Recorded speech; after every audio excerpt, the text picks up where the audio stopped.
តែបានយល់ស្គាល់ភាំងត្រាចិនគួចប្រាថ្នាលើស្រី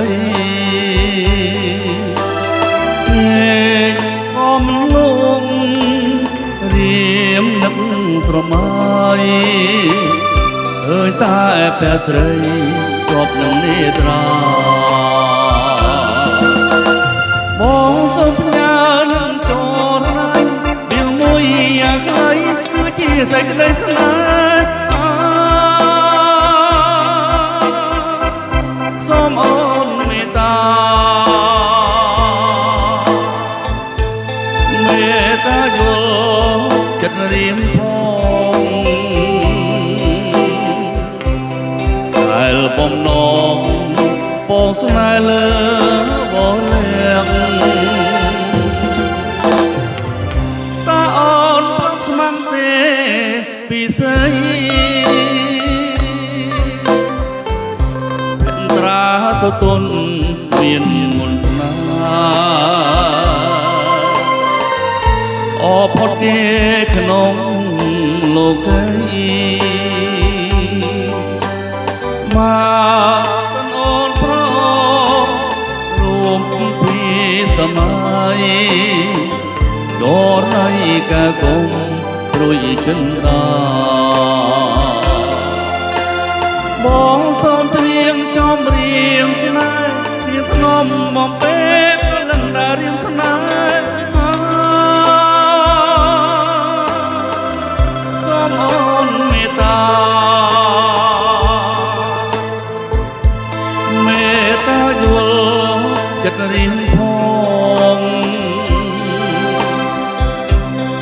ដែលបំណងបងស្នេហ៍លើបលាក់តើអូនប្រឹងស្មានទេពីស្អី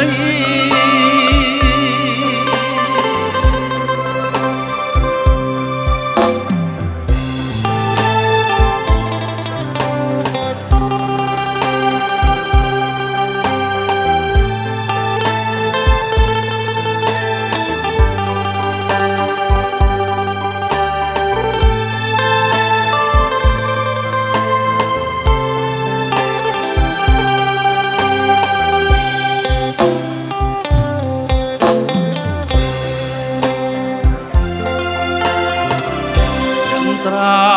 ស្រទន់មានមុនស្នាអផុតគេក្នុងលោកីម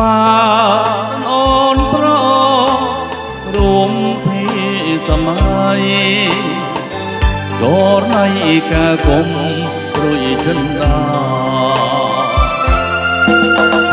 បងសូមត្រៀមចំរៀងស្នេហ៍ជ្រាបថ្នមមកពេលលឹងដែលរៀងស្នេហ៍បានស្ដាប់កាលណាសូមចិនតាជាប្រណីសូមចិត្តថ្លៃ